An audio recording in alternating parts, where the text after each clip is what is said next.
Kwa majina naitwa Director Nedi kutoka Ropai Production. Najishughulisha na kazi ya udirector katika kampuni yetu ya Ropai Production. Kwa kazi ya udirector sina muda mrefu sana, nina mwaka mmoja, na pia hiyo imetokana kwa changamoto za kupata mtu ambaye anaweza kukupa njia kuingia kwenye hiyo kazi. Unajua ukitaka kufanya kitu lazima upate njia kuanzisha hicho kitu. Kwa sababu wazo la kuwa director lilikuja muda mrefu sana. Kipindi nasoma niko form 4, nitamani sana kuwa music director. Nilikuwa nafuatilia sana soko letu la Tanzania linahitaji nini. Kwa hiyo changamoto ilikuwa ni njia, kwamba unapataje njia sasa ya kuingia kwenye masuala ya production. Watu sahihi ambao pia naweza kukuongoza kufanya kazi. Kwa hiyo kutokana na kuchelewa kupata njia hiyo, ndio ikasababisha nikachelewa kidogo kuanza, ila wazo lilikuja muda mrefu kidogo. Pia changamoto nyingine, unawashirikishaje watu ambao unaishi nao karibu, atakuelewa kwa kazi ambayo unataka kuifanya, na anaamini vipi utatoboaje kwenye hiyo kazi. Kwa hiyo kuna changamoto kama hizo ndo zimechangia mimi kidogo kuchelewa. Ndio maana mpaka sasa hivi na experience ya mwaka mmoja. Wazo la kuwa director lilikuja muda mrefu kidogo, lakini changamoto ilikuwa ni njia.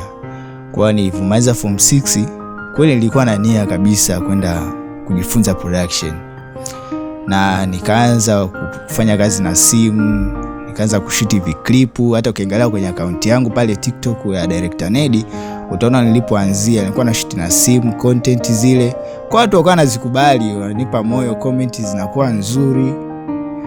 Sasa nikasema hichi kitu kweli kinaenda, kuna kitu atakuwa nifanye. Kwa hiyo nikaanza kuhangaikia kutafuta njia sasa, kuangalia ofisi tofauti tofauti, changamoto kama hizo, na nikaja kugundua kwamba eneo naloishi karibu kuna sehemu ambayo pia naweza ikanisaidia.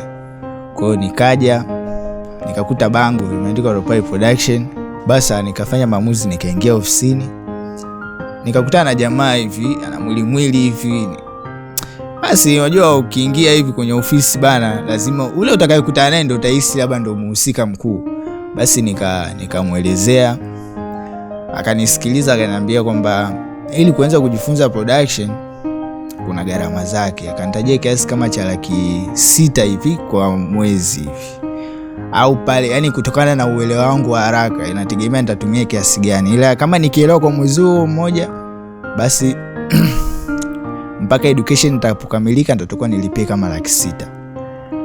Sasa kutokana na ndio nimemaliza form 6 na michongo ya mtaani ilikuwa haijakaa sawa kidogo, ikawa ni vigumu kutokana na kipato. Kwa hiyo nikamuomba nipe muda kidogo. Nikarudi nyumbani, nikajifikiria kama wiki nzima hivi kusomea production Laki 6, na ukiangalia hapo hamna mtu ambaye naweza nikamuomba hicho kiasi akanisupport. Kwa hiyo ikawa ni ngumu. Basi nikafanya maamuzi ya kurudi tena. Nimerudi ndo nikakutana na bro kabisa mwenyewe muhusika, mkurugenzi wa ofisi. Sasa baada ya kutambulishwa kwamba kuna mkurugenzi wa ofisi, nikaonyeshwa. Basi nikamuelezea na yeye kwa upande wake, akanisikiliza. Nikamwambia nia ambayo ninayo kwenye moyo wangu sana swala la production, akanielewa, akanipa mikakati, na suni tu nikaanza kujifunza production. Kwa hiyo ndio njia ambayo ilinifanya nikakutana na bro, au nikakutana na kampuni ya Ropai, wakanikubali, nikaanza kufanya kazi. Kikweli nafurahi sana na najivunia kufanya kazi ya production, kwa sababu kwanza ni kitu ambacho mimi nakipenda kutoka moyoni kabisa.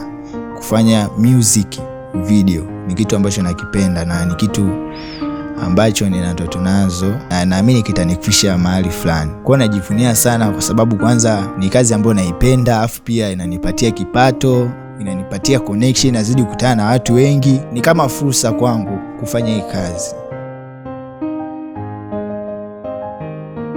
baada ya kujifunza sasa production, kuelekezwa namna ya kutumia kamera, kutumia applications za kueditia, kingine kingine ni ile mtu kukuamini sasa kukupa kazi. Kwa hiyo kuna kazi baadhi nilianza kushiriki za wasanii, japo sio ile ya moja kwa moja kwamba nimeshuti, no, ni ile tunaenda location pamoja kwa lengo la kupata experience, the way watu wanaposhuti, shoti za muziki zinatakiwa ziweje, kazi ya Dhabihu ya Brighton, kazi ya Dunia ya Leo, kazi nyingi sana tumeshiriki pamoja, ile lengo la kupata experience.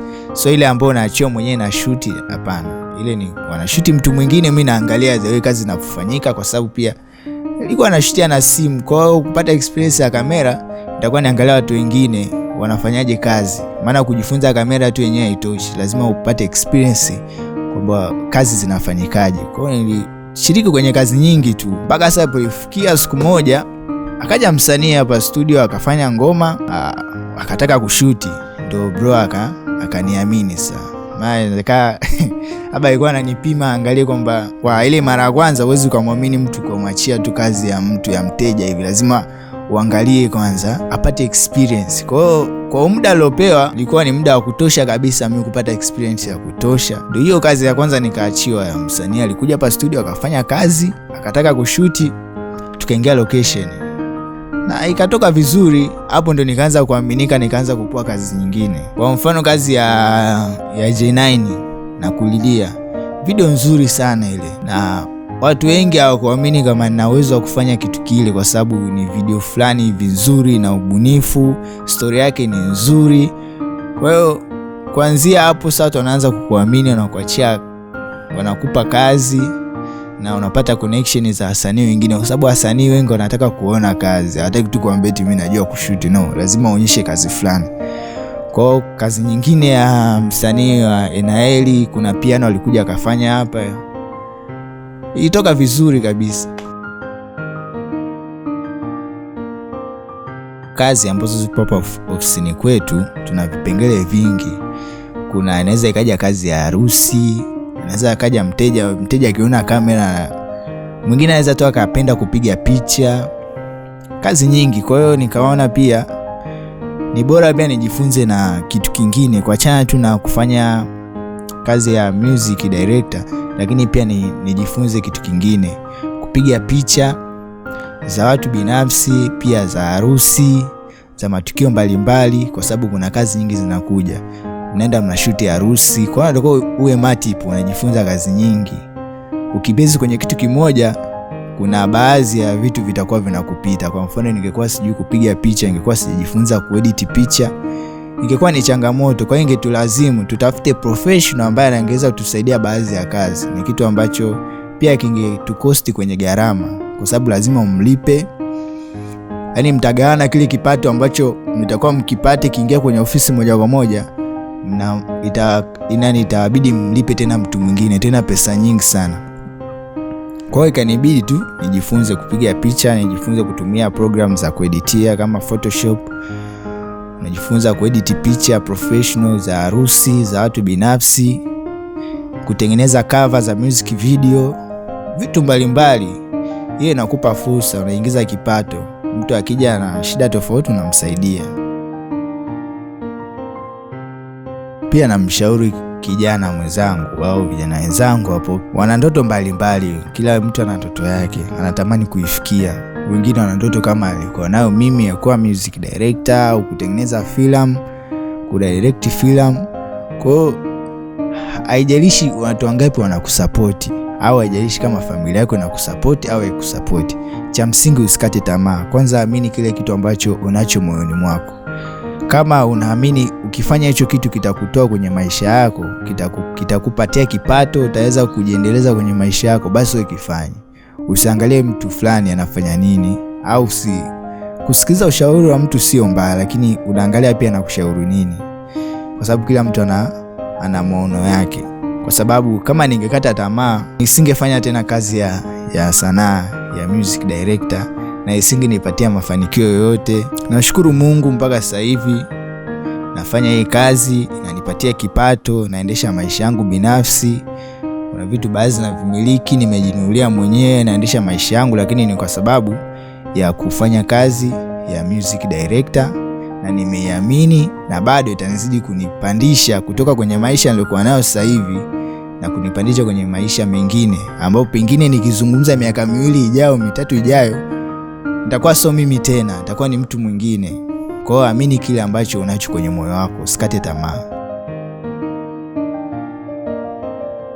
Mtu ambaye ameniinfluence kwenye hii kazi ya director na nimemfuatilia kwa muda mrefu, story yake alifanyaje mpaka akafikia kwenye hii akapata mafanikio makubwa ambayo anayo sasa hivi, ni Director Kenny. Director Kenny ni role model wangu mkubwa sana, na nimefuatilia maisha yake, alikuwaje mtu mpaka anafikia anapata mafanikio yale, matunzo ya video bora, anamiliki vifaa, kila kitu. Kwa hiyo ni mtu ambaye ni influence wangu mkubwa sana, amenipa moyo, amenifanya napambana ili niweze kuwa na mafanikio, na ninaamini kwamba kupitia music director naweza pia nikapata mafanikio. Kwa hiyo ni influence wangu wa kwanza.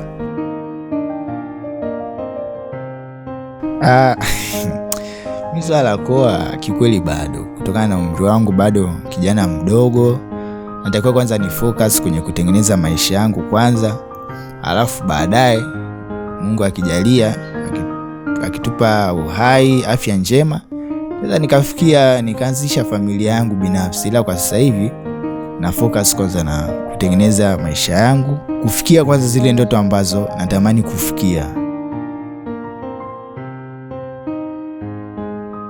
Kikweli kuna changamoto nyingi sana nilipitia kwenye kujifunza mpaka unafikia sasa unakuwa na uzoefu wa kufanya kazi. Changamoto nyingi sana, kwa sababu nakumbuka kitu ambacho kilikuwa kinanisumbua zaidi, kwanza kwenye kutumia kamera, settings zile za manyo, uanze kukariri ISO nafanyaje kazi, uielewe shutter speed nafanyaje kazi. Kwa ni changamoto kweli. Kwa mara kwanza inakuwa sio rahisi, japo baadaye kwa sababu unafanya nao kazi kila siku, unatumia kila siku, unakuwa umezoea, unakuwa na uzoefu nao. Lakini kwa mara kwanza ilikuwa ni ngumu. Na swala lingine ilikuwa kwenye kufanya color grading na color correction, ilikuwa ni kazi, kwa sababu nilikuja kugundua kwamba kuona kwamba hii kitu ni kizuri, hii video ina rangi nzuri, sio rahisi. Inakuwa ni kazi sana kuangalia kwamba hii picha kweli ni nzuri, kutambua picha nzuri inakuwa ni kazi sana.